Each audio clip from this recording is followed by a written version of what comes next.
حافظ عبداللہ صاحب، اس میں آپ کتنا انتظامیہ کو ذمہ دار یا حکومتوں کو ذمہ دار سمجھتے ہیں، اور کتنا آپ سمجھتے ہیں کہ نہیں قدرتی آفت ہے، حکومت اس میں کوئی رول پلے کر ہی نہیں سکتی تھی، یہ تو قدرتی آفت ہے، بس یہ ہونا تھا؟ یا آپ سمجھتے ہیں کہ بھئی انتظامیہ کسی حد تک اس میں قصوروار ہے، پہلے سے تیاری نہیں کر رکھی ہے؟ جیسے کراچی شہر میں تو ہمیں معمول سے ذرا بارش ہو جائے زیادہ تو یہ صورتحال فیس کرنا پڑ جاتی ہے۔ بسم اللہ الرحمن الرحیم، بہت شکریہ۔ دیکھیے، اسد اللہ خان صاحب ستم ظریف ہی ہے کہ ہمیں اتفاق، وحدت، یونٹی اس وقت یاد آتی ہے جب کوئی مصیبت آن پڑتی ہے۔ آج جب سیلابی طوفان اور بارشوں کی صورت میں جو حادثات اور سانحات ہم دیکھ رہے ہیں اور قوم بھگت رہی ہے، میرے خیال میں یہ ناقابل برداشت ہے۔ اب خیبر پختونخوا میں تنقید نہیں کر رہا ہوں، میں وفاقی حکومت کو بھی ذمہ دار سمجھتا ہوں، میں صوبائی حکومت کو بھی ذمہ دار سمجھتا ہوں، میں مقامی مینجمنٹ اور انتظامیہ کو بھی ذمہ دار سمجھتا ہوں۔ دیکھیے، آپ نے سوال پوچھا کراچی سے، جو آپ کے صحافی ہیں ان سے پوچھا، انہوں نے کہا کہ وقت سے پہلے یہ پیشگوئی جاری کی گئی تھی کہ یہ اس تاریخ سے اس تاریخ تک، یعنی اگست کی، تو مجھے بھی یاد ہے 22 اگست تک مونسون کا دورانیہ ہے، ادھر کچھ بھی ہو سکتا ہے۔ لیکن بلدیاتی ادارے حرکت میں نہیں ہے۔ لیکن بلدیاتی تو کیا، اب 15 سال سے کراچی میں کس کی حکومت ہے؟ اس نے بتایا کہ ایک ٹاؤن کی حکومت ہے، ایک میونسپل کارپوریشن کی حکومت ہے، اوپر صوبائی حکومت ہے، پھر وفاقی حکومت ہے۔ مجھے بتائیے کہ کسی ایک حکومت نے وقت سے پہلے ذمہ داری ادا کی ہو؟ جب مصیبت آن پڑتی ہے، لوگوں کے گھر وغیرہ ڈوب جاتے ہیں، ہزاروں گھر، آبادیاں اجڑ جاتی ہے۔ 670 تو سرکار کی فگر ہے نا، کہ صرف خیبر پختونخوا میں اموات ہوئی ہیں، جو رپورٹ ہوئے ہیں، شہادتیں ہوئی ہیں۔ اس کا مطلب یہ ہے کہ زخمی ہزاروں میں ہوں گے، لیکن وہ فگر کہاں ہے جو ابھی تک لاپتہ ہے؟ وہ فگر کہاں ہے جو ملبے تلے پڑے ہیں؟ کتنے آبادیاں، کتنی گھرانے، کتنے، یعنی ایسے گھرانے بھی ہے کہ ایک 12 سال کا بچہ وہ ابھی زندہ ہے۔ وہ کیسے زندہ ہے وہ تو پتہ نہیں ہے، وہ بچ چکا ہے۔ باقی 37 افراد، 21 افراد خاندان کے، یہ سارے سیلاب کی نظر ہو گئے۔ اب جب آپ کو کہا جاتا ہے کہ کچھ بھی ہو سکتا ہے، مونسون کا دورانیہ ہے، ایک ہفتہ یا 10 دن اگست کی، پھر صوبائی حکومت کی ذمہ داری کیا بنتی ہے؟ یعنی سدجواب کرنا، لوگوں کو بچانا، محفوظ جگہ منتقل کرنا، ایمرجنسی نافذ کر دینا۔ یعنی ایک سکول کا ہیڈ ماسٹر استاد بنیر میں یا سوات میں، وہ 900 بچوں کو بچا سکتا ہے، بچانے والا تو اللہ ہے، لیکن اگر وہ حفظ ما تقدمہ، حفاظتی انتظامات کہ کیا کیپیسٹی ہوگی کہ بچوں کو یہاں سے اٹھا کے ان کا کہ جاؤ محفوظ جگہ، کچھ بھی ہو سکتا ہے۔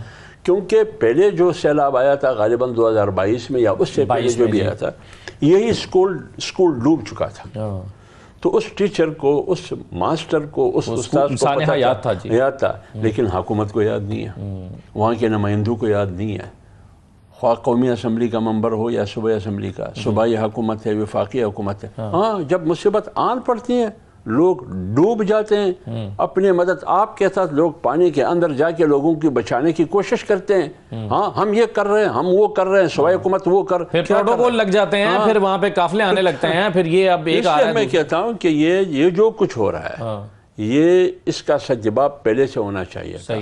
ابھی تو عام آدمی بھی آپ سے زیادہ خدمت کر رہا ہے، خواہ کراچی میں ہو یا خیبر پختونخوا میں ہو، تو پھر حکومت کا فائدہ کیا ہے؟ بالکل صحیح ہے۔ اس میں حکومت نے کون سی ذمہ داری ادا کی ہے، مجھے بتائیے۔ بالکل ٹھیک ہے۔ دیکھیں، جب آپ کے لوگ ڈوب رہے ہیں تو آپ کے پاس ایمرجنسی میں ہیلی کاپٹر ہونی چاہیے، آپ کے پاس کشتیاں ہونی چاہیے، آپ کے پاس اس کا علیحدہ فورس ہونا چاہیے، آپ کے پاس ایمرجنسی وسائل ہونا چاہیے کہ آپ 1 گھنٹے میں وہاں پہنچ سکیں۔ جی جی، آپ کے پاس کچھ بھی ابھی یہ سوات میں جو سانحہ ہوا تھا جس میں سیالکوٹ کے لوگ جاں بحق ہوئے تھے، وہ ظاہر ہے یہ احتیاطی تدابیر، یہ تو 18 بندے ہیں نا، 18 بندے تھے، جی، تو آپ ان 18 کو نہ بچا سکے، نہ وفاق بچا سکا، نہ صوبائی حکومت بچا سکا۔ اب اس میں سب کیا تحفظات ہیں آپ کی جماعت کے اس قانون پہ؟ دیکھیں، بات یہ ہے اسد اللہ خان صاحب بھائی نے کہا کہ قانون بہتری کے لیے ہوتا ہے۔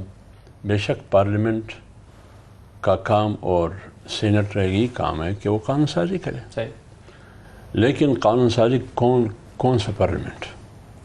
جو حقیقی پارلیمنٹ، پہلے تو پارلیمنٹ پر سوالیہ نشان ہے۔ حکومت پر سوالیہ نشان ہے کہ یہ عوامی مینڈیٹ کی حامل حکومت ہے یا پارلیمنٹ ہے یا نہیں، ایک بات۔ دوسری بات یہ اس کے اختیار میں قانون سازی کتنی حد تک ان کے پاس اختیار ہے، یہ آپ کو بھی معلوم ہے، مجھے بھی معلوم ہے۔ ان کے ہاتھ میں تھما جاتا ہے کہ آج یہ کرو، انگوٹھا لگایا جاتا ہے۔ تیسری بات یہ، قانون بہتری کے لیے ہوتا ہے تو جب آئین کے مطابق ہو، جب قانون آئین کے مطابق نہ ہو پھر وہ قانون کیسے بہتری کے لیے؟ ایک غلط راستے سے آپ آ رہے ہیں، غیر اصولی راستے سے آپ آ رہے ہیں، ناجائز طریقے سے آپ آ رہے ہیں، کیونکہ ہر وہ قانون جو آئین کے خلاف ہو وہ غیر اصولی ہے۔ یہ قانون کیسے آئین سے متفق وہ آئین کے آرٹیکل کے ذیلی جو شقوق ہے 1 اور 2 جو قانونی ماہرین اس کی میرے خیال میں شاید علی بتا سکتے ہیں، اس کی تشریح کر سکتے ہیں کہ آرٹیکل 10 کے کیسے خلاف ہے یہ، لیکن اتنا میں کہہ سکتا ہوں اس کو کوئی رد نہیں کرے گا قانونی ماہرین ما سوائے اعظم نذیر تارڑ کے، باقی سارے قانونی ماہرین کہیں گے کہ یہ آئین کے آرٹیکل 10 کے خلاف ہے۔ ایک بات تو آئین کے خلاف ہوا، تو جب آپ قانون آئین کے خلاف بناتے ہیں تو یہ کہاں قانون ہے جس سے بہتری آئے گی؟ اس سے تو اور گڑبڑ پیدا ہوگی، اس سے تو اور انتشار و افراتفری پیدا ہوگی، اس سے تو دہشت گردی میں اضافہ ہوگا، کمی نہیں آئے گی۔ اور یہ سن 1997 کی انسدادی دہشت گردی کا ایکٹ ہے، آج پھر آپ نے اس کو اعادہ کیا، اس کا پھر آپ نے اس میں ترمیم کر کے پھر پاس کرایا۔ اسی قسم کے قانون جو آپ نے پولیس کی بات کی، اسی قسم کا قانون تاریخ کی کتابیں ہم نے پڑھی ہے، یا آپ جیسے یا بائی جیسے قانونی ماہرین، تاریخی ماہرین سے جو ہم نے سنا ہے یا ہم نے پڑھے، قائد اعظم نے اس قسم کی قانون کی مخالفت کی تھی، غالباً 1918 میں یا 1919 میں۔ وہ بھی اختیار دیا گیا تھا پولیس کو کہ جب بھی آپ کسی کو اٹھا سکتا ہے بغیر وارنٹ گرفتاری اور بغیر جوڈیشل ٹرائل کے آپ اٹھا سکتے ہیں، تو قائد اعظم نے احتجاج بھی کیا، اس کو مسترد بھی کیا، اور اس وقت کی انگریز اسمبلی سے جو انگریزی حکومت کی سرپرستی میں، برٹش حکومت کی سرپرستی میں چل رہی تھی، اس اسمبلی سے استعفیٰ بھی دیا۔ آج سامنے ڈپٹی چیئرمین سینٹ کے ماتھے پر قائد اعظم کا تصویر لگا ہے، قومی اسمبلی میں صدر اعظم صادق کے اوپر قائد اعظم کی تصویر لگی ہے، اسی قائد اعظم کے نظریات کے خلاف قانون سازی ہو رہی ہے۔ اب آپ بتائیے، جب قائد اعظم کے نظریات کے خلاف بھی ہو قانون سازی، آئین کی روح کے خلاف بھی ہو، پھر وہ کیسے صحیح ہو سکتا ہے؟ قانون کیسے صحیح ہو سکتا ہے؟ اس کے ذریعے بہتری کیسے آ سکتی ہے؟ بالکل صحیح ہے۔